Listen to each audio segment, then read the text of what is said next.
அனைவருக்கும் வணக்கம். இது எனக்கு ரொம்ப ரொம்ப பிடிச்ச வாசகம்னு கூட சொல்லலாம். அது என்னன்னு கேட்டிங்கன்னா, எண்ணம் போல் வாழ்க்கை. நம்ம எண்ணம் எப்படி இருக்குமோ அப்படிதான் இருக்கும் வாழ்க்கை அப்படிங்கிறது 100க்கு 100 உண்மை. நீங்க யாரு ஏத்துக்கிட்டாலும் சரி, ஏத்துக்கலனாலும் சரி, அதான் உண்மை. நீங்க ஒரு கட்டத்துல உட்காந்து யோசிச்சு பாருங்க. ஏதாவது ஒரு இடத்துல உங்களுக்கே அது தோணும், ஆமா இல்ல இப்படித்தானே இருக்கு நம்ம வாழ்க்கை அப்படின்னு. இங்க ஒருத்தர் அப்படிதான், அவர் எண்ணம் போலவே இருக்கு அவர் வாழ்க்கை. அது எப்படின்னு பாருங்க. ஒரு ஊர்ல குமாரசாமி அப்படிங்கிறவர் ஒருத்தர் இருக்காரு. அவர் எதுக்குமே யூஸ் ஆக மாட்டாருங்க. எதுக்குமே யூஸ் ஆக மாட்டாருன்னா, எதுவுமே தெரியாது, என்ன தெரிஞ்சுக்கணும்னு நினைக்க மாட்டாரு, அதை கத்துக்குமோ அதுல என்ன இருக்கு, அடிப்படையான விஷயம் கூட தெரியாம இருந்தார் அவர். அதனால ஊர்ல எல்லாருமே அவரை முட்டாள் குமாரசாமி அப்படின்னு தான் கூப்பிடுவாங்க. எப்ப பார்த்தாலும் அவருக்கு அப்படி கூப்பிட்டு பழகிடுச்சு. ஆனா ஒரு கட்டத்துக்கு மேல அவரால் அந்த பேரை ஏத்துக்க முடியல. என்னது முட்டாள் குமாரசாமியா, எதனால நம்மளுக்கு இப்படி பேர் வந்துச்சு அப்படின்னு சொல்லி அவர் யோசிக்க ஆரம்பிக்கிறாரு. யோசிக்க ஆரம்பிச்சு எல்லாருக்கிட்டையும் போய் கேட்கிறாரு, நீங்க ஏன் எனக்கு இந்த பேரை கொடுத்தீங்க அப்படின்னு கேட்கிறாரு. ஊர் மக்கள் எல்லாரும் சொல்றாங்க, உனக்கு ஒண்ணுமே தெரியாதியா அதனாலதான் அப்படின்னு. எப்படி தெரியாதுன்னு நீங்க சொல்லலாம் அப்படின்னு கேட்கிறாரு அவர். நீயே யோசிச்சு பாரு, உனக்கு ஒன்றும் தெரியாது, அப்ப நான் இதுக்கு பதில் யாருக்கிட்ட கேட்கறது அப்படின்னு ஒருத்தர் விளையாட்டா சொல்றாரு, உன்னை படைச்ச கடவுள்கிட்ட போய் கேளு அப்படின்னு சொல்றாரு. உடனே இவருக்கு என்னன்னு தெரியல, ரோஷம் வந்துருச்சு. கடவுளை பார்த்து தவம் இருக்க ஆரம்பிச்சிட்டாரு. கடவுளே நீ வா வா வா அப்படின்னு. இவர் 1 நாள் இருந்தார், 2 நாள் இருந்தாரு, இப்படியே மாச கணக்காயிடுச்சு. என்னடா அது, இவன் நம்மளை பார்த்து தவம் இருக்கான், நம்மளை பார்த்து தவம் இருந்தா நம்ம போய் வரம் கொடுத்தே ஆகணும் அப்படின்னு சொல்லி என்ன பண்ணிட்டாரு, கடவுளை இறங்கி வந்துட்டாரு. வந்து கேட்கிறாரு, எப்பா குமாரசாமி சொல்லுப்பா, உனக்கு என்ன வரம் வேணும் அப்படின்னு. உடனே அவன் கேட்குறான், கடவுளே என்ன நான் தவம் இருந்தேன், நான் என்னைய பார்த்து வந்தீங்க அப்படின்னு. ஆமா, உனக்காக தான் நான் வந்திருக்கேன் அப்படின்னு சொல்றாரு.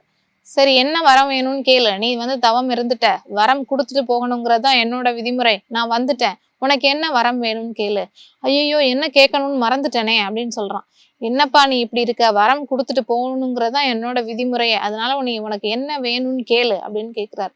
ஐயோ, எனக்கு என்ன வேணும்னு தெரியலையே சாமி அப்படின்னு சொல்லிடுறான் இவன். உடனே இவர் என்ன பண்றாரு, அதே வரத்தையே உனக்கு கொடுத்துட்டேன் அப்படின்னு சொல்லிட்டாரு. ஏன்னா இவர் இறங்கி வந்ததே வரம் கொடுக்கதான், கொடுக்காம இவர் திரும்ப போகக்கூடாது. அதனால இவர் என்ன பண்ணிட்டாரு, அதே வரத்தையே உனக்கு தரேன் அப்படின்னு சொல்லிட்டு போயிட்டாரு.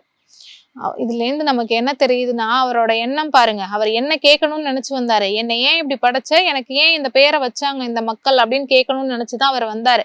ஆனா அவருக்கு வந்ததுக்கு அப்புறம் அது என்ன கேட்கணும்னு கூட மறந்து போச்சு. அவருக்கு அந்த பேர் கொடுத்ததுல தப்பு இல்லை இல்லையா? அதனால நம்ம எண்ணம் எப்படி இருக்கோ அதே மாதிரிதான் நம்ம வாழ்க்கை இருக்கும். நம்ம எந்த அளவுக்கு நல்ல எண்ணமா பிரதிபலிக்கிறோமோ, நல்ல எண்ணம் நம்ம மனசுல ஓடுதோ, அதை விட அதிகமான அளவுக்கு நல்லபடியாதான் நம்மளோட வாழ்க்கை அமையும்.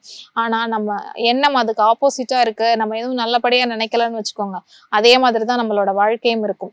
இதுக்கு எக்ஸாம்பிள் நம்ம எல்லாம் முன்னாடி எல்லாம் அடுத்தடுத்த ஜென்மத்துல இருக்கும், நம்மளோட சந்ததிகளுக்கு இருக்கும் அப்படின்னு தான் சொல்லி தந்தாங்க. ஆனா இப்போ எல்லாம் அப்படி இல்லை. நம்மளே கண் கூட பார்க்க முடியுது. இன்னைக்கு ஒருத்தர் செஞ்சாருன்னா 10 நாள் கழிச்சு அவருக்கு அதுக்கான பயன் கிடைக்குது. இது கண் கூட இப்பவே நம்ம பாக்குறோம் இல்லையா? அதனால நம்மளோட எண்ணம்ங்கிறது ரொம்ப ரொம்ப தூய்மையா இருக்கணும். நம்மளோட எண்ணம் நல்லா இருந்துட்டாலே போதும், நம்மளோட வாழ்க்கை எப்படியும் ஜெயிச்சிடலாம். அந்த அளவுக்கு வாழ்க்கையும் நமக்கு அள்ளி அள்ளி கொடுக்குங்க. அதனால எண்ணம் போல் வாழ்க்கை, எண்ணம் போலதான் நம்மளோட வாழ்க்கை அமையும் இருக்கும். அதனால நம்ம எண்ணம் எவ்வளோ நல்லதா தூய்மையா இருக்கணும் அப்படிங்கிறதையும் சொல்லிக் கொடுக்க வேண்டிய பொறுப்பு நம்மளுக்கு அளவுக்கு அதிகமாவே இருக்கு. அதையும் கத்துக் கொடுங்க, கத்துக் கொடுக்காம விட்டுறாதீங்க. ஏன்னா ஒரு சின்ன விஷயத்தையுமே நம்ம கிட்டே இருந்து தான் கத்துக்குவாங்க. நம்ம சொல்றதான் ஏத்துக்குவாங்க. நம்ம அம்மா இப்படி சொன்னாங்க, அப்பா இப்படி சொன்னாங்க அப்படிங்கறது தான் ஏத்துக்குவாங்க. அதனால நம்ம கிட்டே இருந்து தான் எல்லாமே. நம்மளோட பிரதிபலிப்பு எப்படியோ அதுக்கு முதல்ல நம்மளோட எண்ணமும் நல்லா இருக்கணும். அதனால நம்மளோட பிரதிபலிப்பா தான் நம்ம குழந்தைங்க இருப்பாங்க. அதனால நம்மளோட எண்ணமும் அதுக்கு தகுந்த மாதிரியே ரொம்ப நல்ல எண்ணமா இருக்கணும். உங்க எல்லார்கிட்டையும் அப்படிப்பட்ட எண்ணம் இருக்கட்டும் அப்படின்னு சொல்லி வாழ்த்துறேன்.